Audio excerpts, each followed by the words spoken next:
Саламатсызбы? Биздин каналга катталып, акыркы жаңылыктардан кабардар болуңуздар. Аскар Бейшимов: тынчтыкты кааласак, согушка тезинен даярданалы. Тажикстандык оппозиционер Facebook баракчасына Эмомали Рахман үй бүлөсү менен Кыргызстанда мамлекеттик төңкөрүш жасоого даярданып жатканын жазып чыкты. Мунун канчалык чындыгы бар? Эгер болсо, төңкөрүш кылууга жардам берүүчү ички күчтөр дагы кызыктарбы? Буга мен таптакыр ишенбейм. Анткени биздин өлкөдө жаранды коом абдан өнүккөн. Анан баары эле сатылып кетип, тышкы күчтөрдүн эсебинен төңкөрүш кылууга даяр турат деген күлкүлүү сөз да. Төңкөрүш кылууга элдин нааразычылыгы, ага себептер болушу керек. Бүгүнкү күндө ага эч кандай себеп, негиз, тамыр жок. Негизи тажик бийлигинде ич ара ошондой сүйлөшүүлөр, пландар болушу мүмкүнбү? Тажикстанды бир үй бүлө башкарат. Алардын бизге кол салгандыгы дагы жөн эмес. Алар аяк-бияктан биздин тамырыбызды тартып көрүп атат. Буга чейин биз аркылуу контрабанда, баңгизаттар өтүп жүргөнү дагы түшүнүктүү. Алардын өтүүсүнө кайсы кылмыш топтору өбөлгө түзгөн, бийлик ага канчалык деңгээлде байланганын мен билбейм. Бирок алар сөзсүз сүйлөшүүнүн негизинде өтөрү белгилүү. Бизде бийлик алмашкандан кийин Тажикстандын абалы кыйындай түшкөнү анык. Мунун баарын эске алсак, анда аларда ичара бир нерсеге даярдык жүрүп атат. Биз менен көп маселени күч менен чечебиз деген ойлору бар. Эми бул өлкө менен чек араны тактоо маселелери кандай жүрөт дейсиз? Анын негизинде дагы чыр чыгып кетпейби? Алардын ою ачыктан ачык эле көрүнүп калды. Тынчтык жолу менен маселе чечүү ойлору жок. Эртең дагы провокация кылып, чатак башташы деле мүмкүн. Андай болсо эми биз тараптан кандай жооп болушу керек? Бизден бир эле жооп болушу шарт. Тынчтыкты кааласак, согушка тезинен даярданыш керек. Экинчиден, орустардан Тажикстан тарапка канчалык колдоосу бар экенин ачык сурайлы. Ошого жараша тышкы саясатты өзгөртүү маанилүү. Булак Азия News гезити. COVID-19 жарандарга Бишкек, Чүй жана Ош областына барбай туруу сунушталды. Өлкө аймагына COVID-19 коронавирус инфекциясынын кирүүсүн алдын алуу жана анын жайылышына жол бербөө боюнча республикалык штаб татаал эпидемиологиялык абал байкалып жаткан Кыргызстандын аймактарына жарандардын баруусун минималдаштырууну сунуштайт. Атап айтканда, акыркы мезгилде коронавирус инфекциясы көп катталып жаткан Бишкек жана Ош шаарларына, Чүй жана Ош областтарына барууну чектөө сунушталат. Республикалык штаб башка региондордо жашаган жарандарга эпидемиологиялык абал турукташканга чейин аталган аймактарга барууну чектөөнү сунуштоодо. Ошондой эле жарандарды медициналык бет каптарды тагынуу, колду дезинфекциялоо, социалдык аралыкты сактоо сыяктуу санитардык эпидемиологиялык ченемдерди жана эрежелерди сактоого чакырабыз.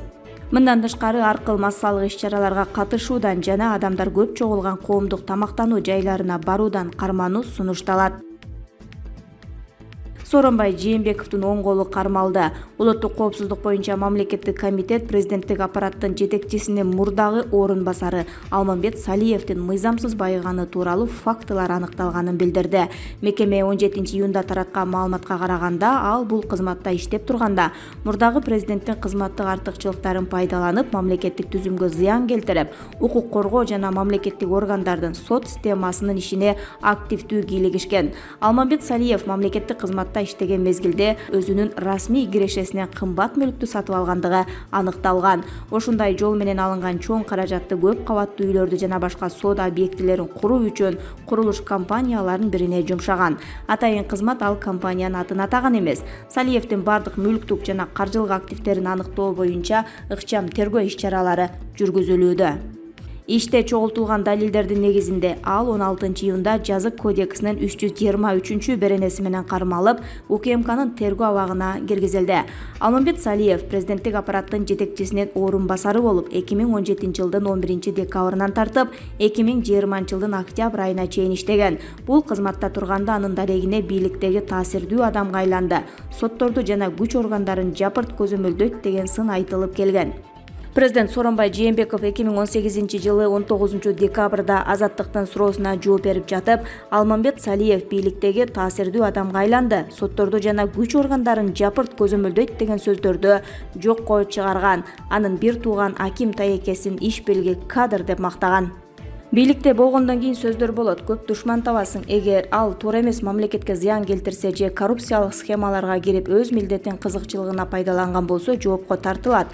Ал өсө турган жигит, азыр коррупция менен күрөштө эң башында турган, менин жанымда турган адамдардын бири. Аны дагы көп жазышат, бирок силер факты менен айтсаңар, анын таекесин мен тандаган жокмун. Аны мен Ошто губернатор болуп иштеп турганда билчүмүн. Көп жылдан бери мамлекеттик кызматта иштеген тажрыйбалуу адам. Мурун мен губернатор болуп турганда да аны сунушташкан. Андан кийин премьер болуп турганда да сунушташты. Бирок аны 3-чү жолу көрсөтүп жатканда аны губернатор менен премьер тандады. Кимди коет, кимди алат, бул алардын укугу. Мен акимдерге кийлигише албайм. Ошто губернатор болуп иштеген адам катары ал киши тууралуу жакшы пикиримди айтып коюшум керек.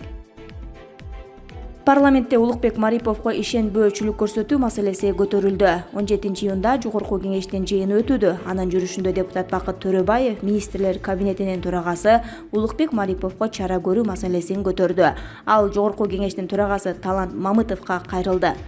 Балким Улукбек Марипов сиз менен жолуккандыр, балким сизде маалымат бар. Урматтуу кесиптештер, комитеттин чечимин чыгарыш керек. Ишенбөөчүлүк көрсөтөбүзбү же Улукбек Марипов өз ишин так аткара алган жок деп бир чечим чыгарыш керек. Ошондо маселе олуттуу болот. Азыр келет, сүйлөйт, кетет. Мына кече Бакыт Райымкулов сүйлөгөн, ал биз менен сүйлөшпөй калды, пресс аркылуу жооп берип койду.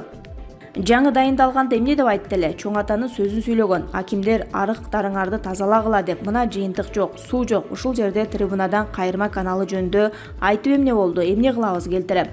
Азыр комитет карасын, жыйынтык чыгарсын. Азык-түлүктүн баасы көтөрүлдүбү? Аркы берки маселелер көтөрүлдүбү? Мына ушулардын негизинде бир чечим чыгарып коюш керек. Президентти уят кылып жатат. Жаңы конституциянын негизинде иштебейби жок дегенде, акттарды дайындоо, буйруктарды кайсы мыйзам негизинде чыгарып жатат? Бул түздөн-түз мыйзам бузуу. Конституция боюнча президентке гана укук берилген. Мариповго нааразычылык күчөп жатат, деди Төрөбаев. Депутаттар Улукбек Мариповду жогорку кеңешке чакырып, сууга суунун жетишсиздиги жана азык-түлүккө болгон баалардын көтөрүлүшү өңдүү маселелер боюнча маалымат алууну талап кылып жатышат.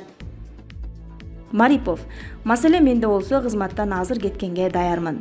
Маселе менде болсо кызматтан азыр кеткенге даярмын. Бул тууралуу министрлер кабинетинин төрагасы Улукбек Марипов 17-июнда агрардык саясат, экология жана регионалдык өнүктүрүү боюнча комитетинин жыйынында билдирди. Анын айтымында өкмөттү алмаштыруу менен маселе чечилбейт. Эгерде маселе менде болсо азыр кетүүгө даярмын. Мен деле бир жыргап, рахаттанып иштеп аткан жерим жок. Кыйынчылык болгондуктан уктабай иштеп жатабыз. Биздин максат маселени чечүү. Президентибиз Кумтөр кенинен баштап бардык маселени коюп жатат. Биз аракет кылып жатабыз. Бирөөдөн пара алып жумушка койсом, жумуштан азыр кеткенге даярмын. Менин максатым эртең биз иштеп кеткенден кийин артымда бир иш калса, ошол эле учурда жоопкерчиликти алганга даярмын. Капиталдык салымдар жетпей жатат, чече албай жатам, суу жетпей жатат, кайсы жагына жеткире эле. Эми ушул маселелерди бирге чечебиз да, Кудай буйруса. Урматтуу депутаттар, биз бири-бирибизди чукулап, кызматтан алуудан эч бир маселе чечилбейт. Өкмөттү ар бир 6 ай сайын алмаштыралы. Маселе чечилеби? Жоопкерчиликтен качпай, канчалык сындасаңар да ого бетер иштеп бергенге даярмын, деди Марипов. Буга чейин парламентте министрлер кабинетинин төрагасына ишеним көрсөтпөө демилгеси көтөрүлгөн эле. Улукбек Мариповду кызматтан кетирүү сунушталды. Жогорку кеңештин жыйынында депутат Бакыт Төрөбаев министрлер кабинетинин төрагасы Улукбек Мариповго ишенбөөчүлүк көрсөтүү маселесин көтөрдү. Улукбек Марипов жаңы келгенде чоң атадай сүйлөп, акимдерге эскертүү берип жаткан. Азыр айткандарынан бир дайын жок. Келери менен чек ара боюнча жаңылы сүйлөп чыр жаратты. Азык-түлүк маселесин айтпасак да баары көрүнүүдө. Жада калса мыйзамдан сырт иштерди кылып, өзүнчө чечим чыгарып жатат. Ага ким мындай укук берди? Келгиле ишенбөөчүлүк көрсөтүп бир тарап кылалы, деди депутат.